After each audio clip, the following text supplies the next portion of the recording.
தந்தை மகன் தூயாவியாரின் பெயராலே ஆமென். நம் ஆண்டவராகிய இயேசு கிறிஸ்துவின் அருளும் கடவுளின் அன்பும் தூயாவியாரின் நட்புறவும் உங்கள் அனைவரோடும் இருப்பதாக. உம் ஆன்மாவோடும் இருப்பதாக. ஆண்டவருடைய அன்பு நிறைந்த குழந்தைகளை, தூய அந்தோணியாருடைய இந்த நவநாள் திருப்பலியை ஆண்டவருடைய பாதத்திலே நம்பிக்கை நிறைந்த உள்ளத்தோடு நாம் ஒப்பு கொடுப்போம். திருவாளர் மனோஜ் ராணி லேன்சி குடும்பத்திற்கு இறைவன் இதுவரை செய்த நன்மைகளுக்கு நன்றியாக இந்த பலியை ஒப்பு கொடுக்கிறார்கள். குடும்பத்திலே அமைதி சமாதானம் நிலைத்திருக்க வேண்டும் என்பதற்காகவும் எதிர் வினைகள் அனைத்தும் நீங்க வேண்டும் என்பதற்காகவும் குடும்பத்திலே கிறிஸ்துவில் மறைத்த அனைத்து ஆன்மாக்களுக்காகவும் உருக்கத்தோடு ஒப்புக் கொடுக்கிறார்கள். மகிழ்வண்ணநாதபுரம் குபேந்திரன் அந்தோணி தெரசா குடும்பத்திற்கு இறைவன் இதுவரை செய்த நன்மைகளுக்கு நன்றியாகவும் குடும்பத்திலே தூய அந்தோணியாருடைய பேரருளால் பேத்தி பிறந்தமைக்கு நன்றி கூறி ஒப்புக் கொடுக்கிறார்கள். சுரண்டை வெர்ஜின் ராஜ் சிந்தியா குடும்பத்திற்கு இறைவன் செய்த நன்மைகளுக்கு நன்றியாகவும் தொடர்ந்து தேவ ஆசீர்வாதம் குடும்பத்திலே நிலைத்திருக்க வேண்டும் என்பதற்காகவும் குடும்பத்திலே பிறந்த பெண் குழந்தை சுகமாய் பிறந்ததற்கு ஆண்டவருக்கு நன்றியாக ஒப்பு கொடுத்து ஜெபிக்கிறார்கள். நன்றி திருப்பலியாக திருமண வாழ்வில் 16 ஆண்டை துவங்குகின்ற புருனோ ட்ரினிட்டா தொடர்ந்து தேவ ஆசீர்வாதம் இந்த குடும்பத்திலே நிலைத்திருக்க வேண்டும் என்பதற்காகவும் ஜோஸ்வின் புதுநன்மை விழா சிறப்பாக நடைபெற்றதற்கு நன்றியாகவும் ஜோஸ்வின் ஜோர்டன் கல்வி ஞானத்திலே சிறந்து விளங்க வேண்டும் என்பதற்காகவும் தூய அந்தோணியார் வழியாக ஒப்பு கொடுத்து ஜெபிக்கிறார்கள். ஆண்டவருடைய அன்பு குழந்தைகளை, நாமும் தூய அந்தோணியாரின் திருப்பாதத்தில் உருக்கமான நம்பிக்கையோடு ஒப்பு கொடுப்போம். இறையருள் வருவதற்கு தடையாக இருக்கிற குற்றம் குறைகளை நினைத்து மனவருந்தி மன்னிப்பு கேட்போம். எல்லாம் வல்ல இறைவனிடமும் சகோதர சகோதரிகளே, உங்களிடமும் நான் பாவி என்று ஏற்றுக்கொள்கிறேன். ஏனெனில் என் சிந்தனையாலும் சொல்லாலும் செயலாலும் கடமையில் தவறியதாலும் பாவங்கள் பல செய்தேன். என் பாவமே என் பாவமே என் பெரும்பாவமே. ஆகையால் எப்பொழுதும் கன்னியான புனித மரியாவையும் வானதூதர் புனிதர் அனைவரையும் சகோதர சகோதரிகளே உங்களையும் நம் இறைவனாகி ஆண்டவரிடம் எனக்காக வேண்டிக் கொள்ள மன்றாடுகிறேன். வல்ல கடவுள் நம் மீது இரக்கம் கொண்டு நம் பாவங்களிலிருந்து விடுவித்து நம்மை நிலை வாழ்வுக்கு அழைத்து செல்வாராக. ஆமென்.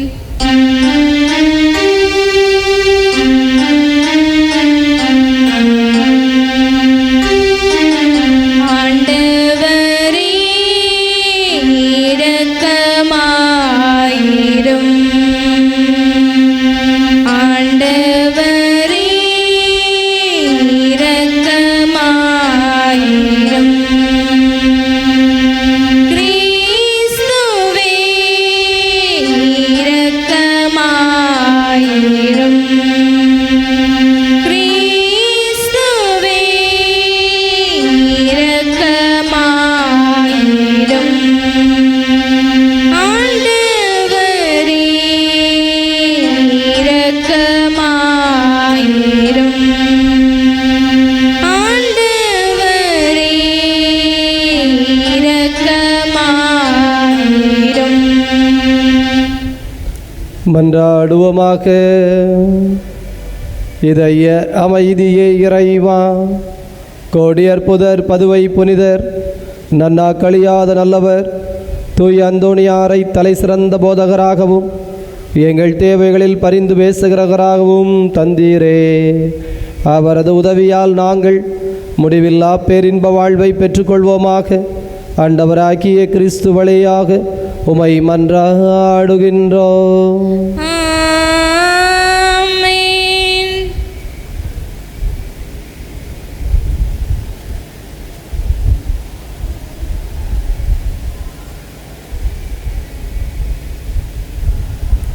முதல் வாசகம். திருச்சபையை கூட்டி கடவுள் தங்கள் வழியாக செய்த அனைத்தையும் அறிவித்தார்கள். திருத்தூதர் பணிகள் நூலிலிருந்து வாசகம். அதிகாரம் 14, இறை திருவசனங்கள் 19 முதல் 28 முடிய. திருத்தூதர் பணிகள் நூலிலிருந்து வாசகம். அதிகாரம் 14, இறை திருவசனங்கள் 19 முதல் 28 முடிய. அந்நாட்களில் அந்தியோக்கியாவில் இருந்தும் இக்கோனியாவில் இருந்தும் யூதர்கள் வந்து மக்களை தூண்டிவிட்டு பவுல் மேல் கல்லெறிந்தார்கள். அவர் இறந்துவிட்டார் என்று எண்ணி நகருக்கு வெளியே அவரை இழுத்து போட்டார்கள். சீடர்கள் அவரை சூழ்ந்து நின்றபோது அவர் எழுந்து நகரினுள் சென்றார். மறுநாள் அவர் பர்னபாவுடன் தெருபைக்கு புறப்பட்டு சென்றார்.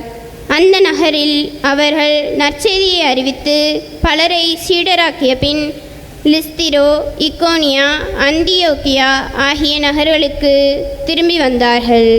அங்குள்ள சீடர்களின் உள்ளத்தை அவர்கள் உறுதிப்படுத்தி, நாம் பல வேதனைகள் வழியாக இறையாட்சிக்கு உட்பட வேண்டும் என்று கூறி நம்பிக்கையில் நிலைத்திருக்கும்படி அவர்களை ஊக்குவித்தார்கள். அவர்கள் ஒவ்வொரு திருச்சபையிலும் மூப்பர்களை தேர்ந்தெடுத்து நோம்பிருந்து இறைவனிடம் வேண்டி தாங்கள் நம்பிக்கை கொண்டிருந்த ஆண்டவரிடம் அவர்களை ஒப்படைத்தார்கள். பின்பு பிசித்தியா வழியாக பம்பிபிலியா வந்தார்கள். பெருகை நகரில் இறைவார்த்தையை அறிவித்த பின் அத்தாலியா வந்தார்கள். அங்கிருந்து கப்பலேறி அந்தியோக்கியா வந்தார்கள். அங்குதான் அவர்கள் அருள் வழங்கும் கடவுளின் பணிக்கென்று அர்ப்பணிக்கப்பட்டார்கள். இப்போது அப்பணியை செய்து முடித்து விட்டார்கள். அவர்கள் அங்கு வந்ததும் திருச்சபையை கூட்டி கடவுள் வழியாக செய்த அனைத்தையும் அவர்கள் பிற இனத்தவருக்கு நம்பிக்கை கொள்ளும் வாய்ப்பை கொடுத்ததையும் அறிவித்தார்கள். அங்கே அவர்கள் சீடர்களுடன் பல நாட்கள் தங்கினார்கள். இது ஆண்டவர் வழங்கும் அருள்வாக்கு.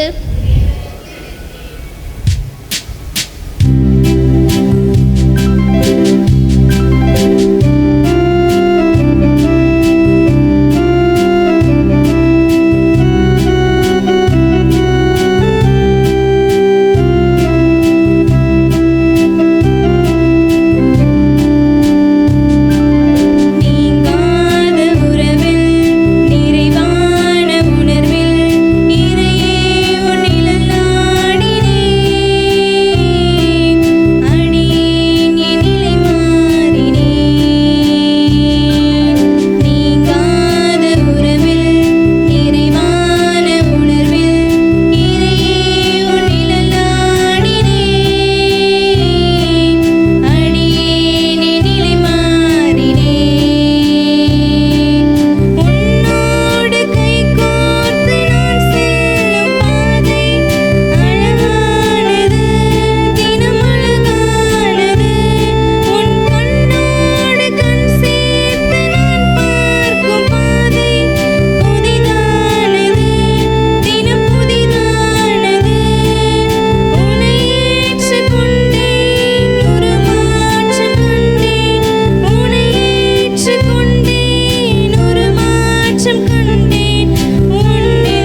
ஆண்டவர் உங்களோடு இருப்பாராக.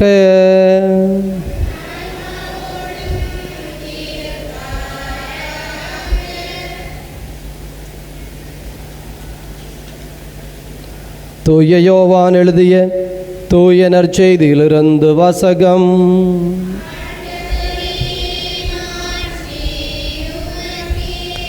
யோவான் நற்செய்தி 14வது அதிகாரம், ஆண்டவருடைய வார்த்தைகள் 27 முதல் 31 முடிய. அக்காலத்தில் இயேசு தம்முடைய சீடர்களை நோக்கி கூறியது: அமைதியை உங்களுக்கு விட்டுச் செல்கிறேன், என் அமைதியையே உங்களுக்கு அளிக்கிறேன். நான் உங்களுக்கு தரும் அமைதி உலகம் தரும் அமைதி போன்றது அல்ல. நீங்கள் உள்ளம் கலங்க வேண்டாம், மருள வேண்டாம். நான் போகிறேன், பின் உங்களிடம் திரும்பி வருவேன் என்று நான் உங்களிடம் சொன்னதை கேட்டீர்களே. நீங்கள் என் மீது அன்பு கொண்டிருந்தால் நான் தந்தையிடம் செல்வது பற்றி மகிழ்ச்சி அடைவீர்கள். ஏனெனில் தந்தை என்னை விட பெரியவர். இவை நிகழும் பொழுது நீங்கள் நம்புமாறு இப்போதே இவை நிகழும் முன்பே சொல்லிவிட்டேன். இனி நான் உங்களோடு மிகுதியாக பேசப்போவதில்லை. ஏனெனில் இவ்வுலகின் தலைவன் வந்து கொண்டிருக்கிறான். அவனுக்கு என் மேல் அதிகாரம் இல்லை. ஆனால் நான் தந்தை மீது அன்பு கொண்டுள்ளேன் என்பதையும் அவர் எனக்கு கட்டளையிட்டபடி செயல்படுகிறேன் என்பதையும் உலகு தெரிந்து கொள்ள வேண்டும். ஆண்டவரின் அருள்வாக்கு. கிறிஸ்துவே உமக்கு புகழ். நற்செய்தி வாக்கினால் நம் பாவங்கள் அகல்வனவாக. இயேசுவில் நல்லவர்களே, ஆண்டவருடைய அன்பு குழந்தைகளை, 2 பேர் ஒருவருக்கொருவர் பாசம் அதிகமாக கொண்டிருக்கிறார்கள். நட்பு உறவு அதிகமாக கொண்டிருக்கிறார்கள். நீ இல்லை என்றால் நான் இல்லை, நான் இல்லை என்றால் நீ இல்லை என்கின்ற அளவிற்கு ஒருவருக்கொருவர் உறவும் பாசமும் அதிகம். இப்படி நட்போடு இருக்கிற, பாசத்தோடு இருக்கிற, உறவோடு இருக்கிற ஒரு 2 பேர், எல்லாவற்றையும் தங்களோடு பகிர்ந்து கொள்ளுகிற ஒரு 2 பேர், அதிலே ஒருவர் இன்னொருவரை பார்த்து சொல்லுகிறார்: நீ என்னை விட்டு பிரிந்து போ. சொல்ல முடியுமா? சொல்ல மனசு வருமா? அப்படி ஒருவேளை சொன்னா அந்த அன்பு உண்மையான அன்பா? இதுவரை காட்டப்பட்ட பாசம் உண்மையான பாசமா? பிரியமானவர்களே, இதை யோசிக்கும் போது நமக்கு அது எப்படி அவ்வளவு நெருக்கமாக, உருக்கமாக, நல்ல பாசமாக ஒருவருக்கொருவர் பகிர்ந்து கொண்டு, நட்பை பகிர்ந்து இவ்வளவு சந்தோஷமாக இருந்த 2 பேர், அதில் ஒருவரை பார்த்து சரி போதும், டாட்டா, நீ போ, என்னை விட்டு பிரிந்து போ அப்படின்னு எப்படி சொல்ல முடியும்? நீ என்னை விட்டு இன்னொருவரை உறவுகொள், இன்னொருவரை நட்புகொள், இன்னொருவரை நீ பாசமாக எடுத்துக்கொள், என்னை விட இன்னொருத்தங்களை நீ பெருசாக மதிச்சுக்க அப்படின்னு சொல்றதுக்கு மனசு வருமா? பிரியமானவர்களே, ஆனால் யோசித்து பாருங்கள். ஒரு தாயும் மகளும் நிச்சயமாக இந்த வார்த்தையை சொல்லித்தான் ஆக வேண்டும். இந்த வீட்டில் இருக்கிறாய், நீ சந்தோஷமாகத்தான் இருக்கிறாய், நான் உன்னை அன்பு செய்கிறேன், அதே போல இந்த குழந்தை தாயை அன்பு செய்கிறது, எல்லாம் இருக்கிறது. ஆனால் திருமணம் என்கின்ற இன்னொரு குடும்பத்தில் உறவுக்குள் இந்த குழந்தை போகவில்லை என்று சொன்னால் அது இதற்கு வளர்ச்சி இல்லை.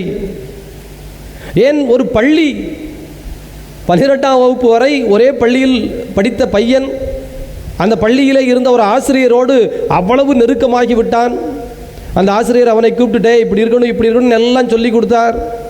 அவன் சொல்கிறான்: சார், நான் எப்பவும் உங்களுக்கு கட்டுப்பட்டு இருப்பேன் சார், நீங்கள் சொன்னதெல்லாம் செய்கிறேன் சார், எனக்கு நல்லா இருக்குது சார், எங்கள் வீட்டை விட நீங்கள் ரொம்ப பாசமாக இருக்கிறீங்க சார், அதனால் உங்களை விட்டு எங்கேயும் போக மாட்டேன் அப்படின்னு சொல்லி 12ஆம் வகுப்பு முடித்த பிறகு அந்த பள்ளிக்கூடத்தில் படிக்க முடியுமா? அப்படி ஒருவேளை அவன் படித்தால், அது அந்த பள்ளியிலே அவன் படித்து கொண்டிருந்தால் அவன் வளர்ச்சிக்கு அது உதவுமா? அது உண்மையான அன்பா? ஒருவேளை இவர்கள் இருவரும் பிரிவதற்கு ஒத்துக்கொள்ளவில்லை என்றால் அது உண்மையான பாசமா? ஆண்டவருடைய அன்பு குழந்தைகளே, இங்குதான் இன்றைய நற்செய்தி வாசகத்தில் ஆண்டவராகிய இயேசு கிறிஸ்து ஒரு உண்மையை சொல்லுகிறார். ஆனால் முதல்ல ஒரு 2 நிமிடம் நான் கேட்ட பொழுது அவ்வளவு பாசத்தோடு இருந்துவிட்டு சரி போ என்று சொல்லுவ யாருக்கு மனம் வரும்? ஆனால் வாழ்வின் தத்துவம், வாழ்வின் யதார்த்தம் அப்படித்தான் இருக்கிறது. ஒரு மரத்திலே கீழிருக்கிற இலை காய்ந்து விழுந்தால்தான் அதிலே புதிய இலை வர முடியும். எனவே பிரிவு அல்லது தனித்து போதல் என்பது எவ்வளவு முக்கியம். பிரியமானவர்களே, இது புரியவில்லை என்றால் நமக்கு அன்பு என்றால் என்னவென்றே புரியவில்லை என்று அர்த்தம். இப்போ நற்செய்தி வாசகத்தில் ஒரு 2 விஷயம் இருக்கு. அன்புக்கு வச்சு ஆண்டவர் எடுத்துக்காட்டு சொல்லுகிறார். இதை நீங்கள் வலிமைக்கு பயன்படுத்தலாம், சந்தோஷத்திற்கு பயன்படுத்தலாம், அமைதிக்கு பயன்படுத்தலாம், வெற்றிக்கு பயன்படுத்தலாம். வெற்றி பெற்றுவிட்டு யாராவது அழுவார்களா? சில சமயத்தில் அழ வேண்டிய நேரம் வரும். எதிரே விளையாடுகிறவர் நெருங்கிய நண்பர் என்று வைத்துக் கொள்ளுங்கள். ஒரு டோர்னமெண்ட் காலேஜில் நடக்கிறது. 2 நெருங்கிய நண்பர்கள், ஒரு பையன் இன்னொரு டீமில் சேர்ந்துறான், இன்னொரு பையன் இன்னொரு டீமில் சேர்ந்துடுறான். கடைசியில் 2 பேரும் டேபிள் டென்னிஸ் விளையாடுகிறார்கள். 2 பேரும் ஜெயிக்க முடியாது, ஒரு ஆள் தான் ஜெயிக்கணும். யார் ஜெயித்தாலும் அடுத்துல இருக்கிற பையன் அழுவான். அவன் டீம் வெற்றி தான். பிரியமானவர்களே, வெற்றி எப்போதும் சந்தோஷம் தரும் என்று நினைக்கிறோமே, அது உண்மையா? அல்லது வலிமை என்பது என்ன? பதிலுக்கு பதில் பேசுவதும், அடித்து விட்டால் திருப்பி அடிப்பதும், அல்லது நமக்கு யாராவது ஏதாவது கெடுதல் செய்தால் பதிலுக்கு செய்துவிட்டால் நான் ஜெயித்தேன், நான் வலிமையானவன், என்னுடைய பலத்தை பார், இப்படித்தான் நம்ம பொதுவாக நினைத்து கொண்டிருக்கிறோம். ஆனால் எதிரே இருக்கிறவர் ஒருவேளை ஒரு குழந்தை, இங்கே இருக்கிறது ஒரு பெரிய ஆள் நீங்கன்னு வச்சுக்கோங்களேன். ஒரு சின்ன குழந்தை, 5 வயசு குழந்தை உங்கள்கிட்ட இந்த கை பிடிச்சி நம்ம போட்டி போடுவோமா அப்படின்னு சொல்லிச்சுன்னா, அந்த குழந்தைய நீங்கள் கையை அமுக்கி நான் ஜெயிச்சிட்டேன் பாருன்னா சொல்லுவீங்க? அங்கே வலிமை பெரிதில்லை. பிரியமானவர்களே, இன்றைய வாசகத்தில் 2 வசனத்தை உங்களுக்கு சொல்லுகிறேன். ஒன்று, இயேசு சீடர்களை பார்த்து சொல்லுகிறார். பாருங்க, உண்மையிலேயே நீங்கள் என் மீது அன்பு கொண்டிருந்தால் நான் தந்தையிடம் செல்வது பற்றி மகிழ்ச்சி அடைவீர்கள். இயேசுநாதர் எவ்வளவு நெருக்கமாக 3 வருஷம் இருந்துட்டு சொல்கிறாரு, சரி நான் போகணும், நான் சாகணும், நான் தந்தையினிடம் அவர் கட்டளைப்படி நான் அடுத்த வேலையை செய்யணும். சீடர்கள் எல்லோரும் வருத்தப்படுகிறார்கள். எனவே இயேசு சொல்லுகிறார், நீ வருத்தப்பட்டால் என் மீது உனக்கு அன்பில்லை என்று அர்த்தம். இயேசுநாதரே 3 வருஷம் ஒன்றா உட்கார்ந்துக்கிட்டு இப்போ நான் சாக போகிறேன், நான் உங்களை விட்டு பிரிஞ்சு போக போகிறேன்னா எந்த மனுஷனுக்கும் வருத்தம் வரும். ஆனால் இயேசு சொல்லுகிறார், நீ வருத்தப்பட்டால் நான் பிரிந்து போவது பற்றி நீ மகிழ்ச்சி அடையவில்லை என்றால் நீ என்னை அன்பு செய்யவில்லை. அடுத்து கீழே வசனத்தை பாருங்க. உலகத்தின் தலைவன் வந்து கொண்டிருக்கிறான். இயேசுவா கடவுளின் மகன். அவருக்கு பெரிய ஆற்றல் இருக்கிறது, வல்லமை இருக்கிறது. கடலை பார்த்து சும்மா இரு அப்படின்னாரு, சும்மா இருந்துச்சு. செத்த குழந்தையை பார்த்து எழுந்து வா அப்படின்னாரு, எழுந்து வந்தது. பேயை பார்த்து போனாரு, 2000 பன்றிகள் நின்றது, அதில் போய் விழுந்து பன்றிகள் செத்தது. அந்த அளவிற்கு வலிமை பேயின் மீது, இயற்கையின் மீது, சாவின் மீது, நோய் எல்லாவற்றின் மீதும் அதிகாரமும் வல்லமையும் கொண்டவர் இயேசு. அப்படிப்பட்ட இயேசு சொல்லுகிறார், உலகத்தின் தலைவன் வந்து கொண்டிருக்கிறான், அவனுக்கு என் மீது அதிகாரம் கிடையாது, அவன் என்னை ஜெயிக்க முடியாது, ஆனாலும் நான் சிலுவையில் சாக தயாராக இருக்கிறேன். இது ஏன் தெரியுமா? நான் என் தந்தை மீது அன்பு கொண்டுள்ளேன் என்பதையும் அவர் எனக்கு கட்டளையிட்டுள்ளபடி செயல்படுகிறேன் என்பதையும் நிரூபித்து காட்டுகிறேன். பிரியமானவர்களே, இந்த உயிர்ப்பு பெருவிழாவை உணர வேண்டும் என்றால் இந்த ஆழமான சில காரியங்கள் நமக்கு புரிய வேண்டும்.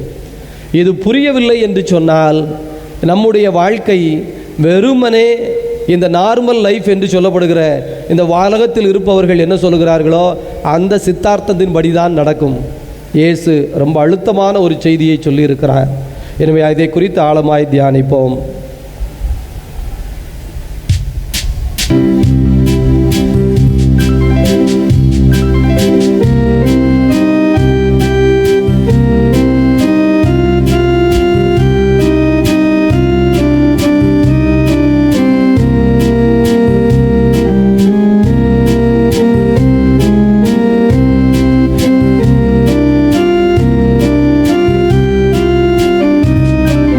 படைப்பு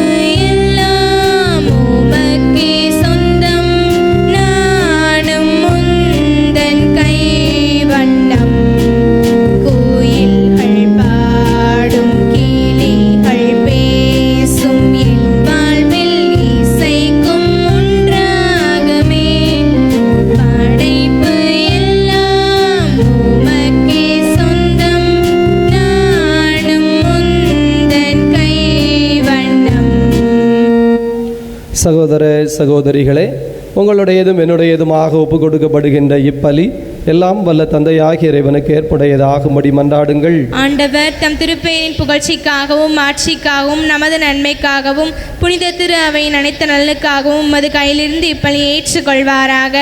இதய அமைதியே இறைவா, கோடி அற்புதர் பதுவை புனிதர் நன்னாக்களியாத நல்லவர் தூய் அந்தோணியாரின் நவ நாளில் நாங்கள் ஒப்பு கொடுக்கிற காணிக்கைகளை ஏற்றுக்கொள்ளும்.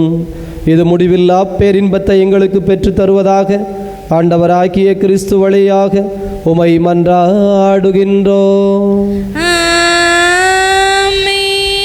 ஆண்டவர் உங்களோடு இருப்பாராக. ஆன்மாவோடும் இருப்பாராக. இதயங்களை மேலே எழுப்புங்கள். ஆண்டவரிடம் எழுப்பியுள்ளோம். நம் இறைவனாகிய ஆண்டவருக்கு நன்றி கூறுவோம். அது தகுதியும் நீதியும் ஆனதே. ஆண்டவரே, தூயவரான தந்தையே, என்றும் வாழும் இறைவா, நாங்கள் உமக்கு நன்றி செலுத்துவது எங்கள் கடமையும் மீட்புக்குரிய செயலுமாகும். ஏனெனில் பழையன அழிக்கப்பட்டு வீழ்ச்சியுற்ற படைப்பனைத்தும் புதுப்பிக்கப்பட்டது. ஆகவே விண்ணகத்தூதரோடு இணைந்து போற்றி புகழ்ந்து அக்களித்து நாங்கள் பாடுவதாவது:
இதய அமைதியே இறைவா, நேர்மையாகவே தூயவர், தூய்மை அனைத்திற்கும் ஊற்று. ஆகவே உம்முடைய தூய ஆவியை பொழிந்து காணிக்கைகளை தூய்மைப்படுத்த உம்மை வேண்டுகிறோம்.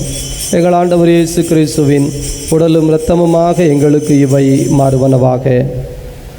அவர் பாடுபட உளம் கனிந்து தம்மை கையளித்த போது அப்பத்தை எடுத்து நன்றி செலுத்தி அதை பிட்டு தம் சீடர்களுக்கு அளித்து கூறியதாவது: அனைவரும் இதிலிருந்து பெற்று உண்ணுங்கள், ஏனெனில் இது உங்களுக்காக கையளிக்கப்படும் என் உடல்.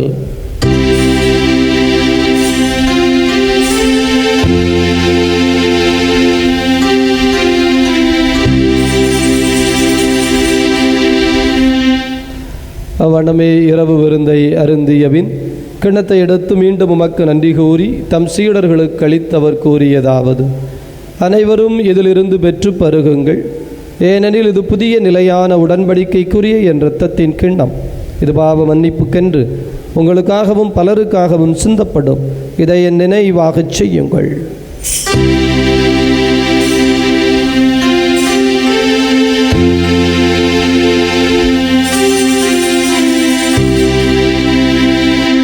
நம்பிக்கையின் மறை பொருள். ஆண்டவரே, நீர் வருமளவும் உமது இறப்பினை அறிக்கையிடுகின்றோம், உமது உயிர்ப்பினையும் எடுத்துரைக்கின்றோம்.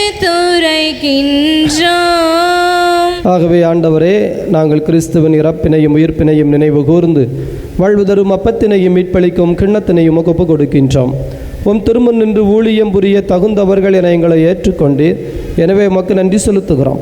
மேலும் கிறிஸ்துவின் உடலிலும் இரத்தத்திலும் பங்கு கொள்ளும் எங்களை தூய் ஆவியானவர் ஒன்று சேர்க்க வேண்டுமென உம்மை தாழ்மையுடன் மன்றாடுகிறோம். ஆண்டவரே, உலகம் முழுவதும் பரவி இருக்கும் அது அவையை நினைவு கூர்ந்தருளும். சிறப்பாக எங்கள் திருத்தந்தை பிரான்சிஸ் எங்களாய் அந்தோணிசாமி உமது அன்பின் குழந்தைகள் அனைவரையும் தெய்வீக அன்பினால் நிறைவு பெறச் செய்தருளும். உயிர்த்தெழுவோம் என்கின்ற எதிர்நோக்குடன் இறந்த அனைவரையும் உமது திருமுக ஒளியினுள் ஏற்றுக்கொள்ளும் எங்கள் அனைவர் மீதும் இரக்கமாயிரும். கடவுளின் கன்னித்தாயான மாட்சிமிக்க மரியாள், புனித அப்போஸ்தலர், இவ்வுலகில் உமக்கு உகந்தவராய் இருந்த புனிதர் அனைவருடனும் நாங்கள் இலைவாழ்வில் பங்கு கொள்ளும் தகுதி பெற்று உம் திருமகன் இயேசு கிறிஸ்து வழியாக உம்மை புகழ்ந்தைத்து மரமருள உம்மை மன்றாடுகிறோம். இவர் வழியாக இவரோடு இவரில் எல்லாம் வல்ல இறைவனாகிய தந்தையே, தூயாவியாரின் ஒன்றிப்பில் எல்லா புகழும் ஆட்சியும் என்றென்றும் உமக்கு உரியதே.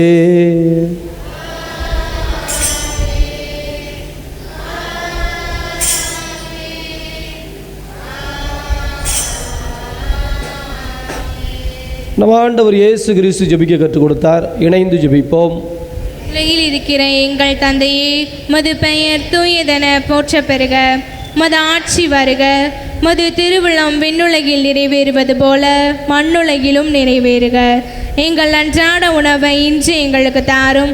எங்களுக்கு எதிராக குற்றம் செய்வோரை நாங்கள் மன்னிப்பது போல எங்கள் குற்றங்களை மன்னியும். எங்களை சோதனைக்கு உட்படுத்தாதேயும், தீமையிலிருந்து எங்களை விடுவித்தருளும். ஆண்டவரே, தீமையிலிருந்து விடுவித்து அமைதியை தந்தருளும். பாவத்தில் இருந்து விடுதலை பெற்று நலமுடன் வாழச் செய்தருளும். நாங்கள் எதிர்நோக்கி இருக்கிற பேரின்பத்திற்காகவும் மீட்பராகிய இயேசு கிறிஸ்துவின் வருகைக்காகவும் காத்திருக்கின்றோம். ஏனெனில் ஆட்சியும் வல்லமையும் ஆட்சியும் என்றென்றும் உமதே. ஆண்டவரே இயேசு கிறிஸ்துவே, அமைதியை உங்களுக்கு விட்டுச் செல்கிறேன், என் அமைதியை உங்களுக்கு அளிக்கிறேன் என்றும் திருத்தூதர்களுக்கு மொழிந்தீரே. எங்கள் பாவங்களை பாராமல் உமது திரு அவையின் நம்பிக்கையை கண்ணோக்கி அதற்கு அமைதியும் ஒற்றுமையும் தந்தருள்வீராக. என்றென்றும் வாழ்ந்து ஆட்சி செய்கின்றவர் நீரே. ஆமென். ஆண்டவருடைய அமைதி உங்களோடு என்றும் இருப்பதாக. உம் ஆன்மாவோடும் இருப்பதாக. ஒருவருக்கொருவர் ஆண்டவர் தருகிற அமைதியை மகிழ்ச்சியோடு அறிவித்துக் கொள்வோம். உலகின் பாவங்களை போக்கும் இறைவனின் செம்மறியே, எங்கள் மேல் இரக்கமாயிரும். உலகின் பாவங்களை போக்கும் இறைவனின் செம்மறியே, எங்கள் மேல் இரக்கமாயிரும். உலகின் பாவங்களை போக்கும் இறைவனின் செம்மறியே, எங்களுக்கு அமைதி அளித்தருளும். இதோ இறைவனின் செம்மறி, இவரே உலகின் பாவங்களை போக்குகின்ற தெய்வம். இந்த தெய்வத்தினுடைய விருந்துக்கு அழைக்கப்பட்டிருக்கிற நாம் அனைவரும் பேர் பெற்றவர்கள்.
ஆண்டவருடைய அன்பு குழந்தைகளை, அற்புத சுரங்கம் சுரண்டை தொய் அந்தோணியாருடைய இந்த திருத்தலத்திலே வருகிற இந்த மே மாதம் நாளை தொடங்குகிறது. எனவே இந்த மே மாதத்தில் 19, 20, 21 ஆகிய 3 நாட்கள் நற்செய்தி விடுதலை அளிக்கின்ற தீர்த்தபிஷேக பெருவிழா நடைபெறுகிறது. 19ஆம் தேதி 20ஆம் தேதி 2 நாட்களும் ஞாயிற்றுக்கிழமை திங்கட்கிழமை காலை 9 மணிக்கு ஆரம்பிக்கின்ற இந்த நற்செய்தி பெருவிழா மாலை 4 மணிக்கு நிறைவு பெறும். ஞாயிற்றுக்கிழமை திருப்பலி மாலை 3 மணிக்கு ஆரம்பித்து 4 மணிக்கு ஞாயிற்றுக்கிழமை முடியும். திங்கட்கிழமையும் அதுபோல முடிகிற பொழுது 3 மணிக்கு ஆரம்பித்து 4 மணிக்கு திருப்பலி நடைபெறும். பகல் முழுவதும் குணமளிக்கின்ற கட்டுகள் உடைக்கப்படுகின்ற இந்த விடுதலையினுடைய நற்செய்தி பெருவிழாவாக 2 நாட்கள் நடைபெறும். 3வது நாள் 21ஆம் தேதி செவ்வாய்க்கிழமை காலை 9 மணிக்கு தொடங்குகின்ற இந்த ஆசீர்வாத பெருவிழா மதியம் 2 மணிக்கு பதுவா நகரிலிருந்து கொண்டு வரப்படுகிற தீர்த்தத்தால் அபிஷேகத்தோடு நிறைவு பெறும். செவ்வாய்க்கிழமை எல்லா வாரமும் ஒவ்வொரியிலிருந்து கொண்டு வரப்படுகிற தீர்த்தத்தால் அபிஷேகம் செய்கிறோம். இந்த மே மாதம் 21ஆம் தேதி செவ்வாய்க்கிழமை பதுவா நகரிலிருந்து கொண்டு வரப்படுகிற தீர்த்தத்தால் அபிஷேகம் நடைபெறும். எனவே அந்த நாட்களில் நீங்கள் முழுமையாக உங்களை இந்த தியானத்திலே, இந்த நற்செய்தி கூட்டத்திலே, விடுதலை அளிக்கின்ற பெருவிழாவிலே முழுமையான முறையிலே கலந்து கொள்ள செய்ய அன்போடு கேட்டுக்கொள்கிறோம். உங்கள் உறவுகள் சொந்தங்களுக்கும் நீங்கள் கேட்டு அவர்களுடைய கருத்துக்கள் விண்ணப்பங்களையும் நம்முடைய வாட்ஸ்அப் நம்பர் 95 85 33 59 99 என்கின்ற நம்பருக்கு அனுப்பி வையுங்கள். அந்த ஜெபங்கள், அந்த விண்ணப்பங்கள் இந்த நவ நாட்களில் 3 நாட்களில் குறிப்பாக ஜெபித்து விடுதலைக்காக முன்னே வைக்கப்படும். ஆண்டவருடைய அன்பு குழந்தைகளை, இந்த நாட்களில் ஏறக்குறைய ஒரு 2 லட்சம் ரூபாய் வரை செலவுகள் திட்டமிடப்பட்டுள்ளன. ஏனெனில் முதல் 2 நாள் உணவு, பந்தல் என்னும் இந்த ஒலி அமைப்பு, அது தாண்டி இந்த 3வது நாள் 21ஆம் தேதி மதியம் சிறப்பான முறையிலே உணவு பிரியாணி என்கின்ற ஒரு விதமான திட்டமிடுதல் நமக்கு கொடுக்கப்பட்டிருக்கிறது. எனவே நீங்கள் இதற்றில் பொருளாதாரமாகவும் ஏதாவது ஒரு செலவுகளிலே முன்னின்று பங்கெடுத்து கொள்ள முடியும். அது தவிர்த்து உங்கள் உறவுகள் சொந்தங்கள் வெளியூர்களிலிருந்து அல்லது உங்களுக்கு தெரிந்தவர்கள் உங்கள் பங்குகளிலிருந்து வருகிறார்கள் என்றால் நீங்கள் எங்களுக்கு தகவல் கொடுங்கள். வாகன ஏற்பாடு நீங்கள் செய்தால் அதற்கான என்ன வழிகளில் அதை சந்திக்கலாம் என்பது குறித்தும் நாங்கள் உங்களோடு கலந்து பேசுவோம். எனவே அன்பு குழந்தைகளே, இந்த நாட்களை முழுமையான முறையிலே நாம் மகிழ்ச்சியான முறையிலே சிறப்பான முறையிலே பலன் தரும் விதமாக பயன்படுத்திக் கொள்வோம். திருமண வாழ்வில் 16வது ஆண்டை துவங்குகின்ற புருனோ ட்ரினிட்டா இவர்களுக்காக இந்த திருப்பலியில் ஜெபித்திருக்கிறோம். கரவொலி மூலமாக திருமண நாள் வாழ்த்துக்களை நாம் தெரிவித்துக் கொள்வோம். மன்றாடுவோமாக. இதய அமைதியே இறைவா, உம்முடைய தெய்வீக பெருங்கொடைகளை முன்னிட்டு நாங்கள் உம்மை புகழ்கிறோம். இப்பலியின் ஆற்றலால் எங்கள் வாழ்வு நிரப்பப்படுவதாக ஆண்டவராகிய கிறிஸ்து வழியாக உம்மை மன்றாடுகின்றோம். ஆண்டவர் உங்களோடு இருப்பாராக.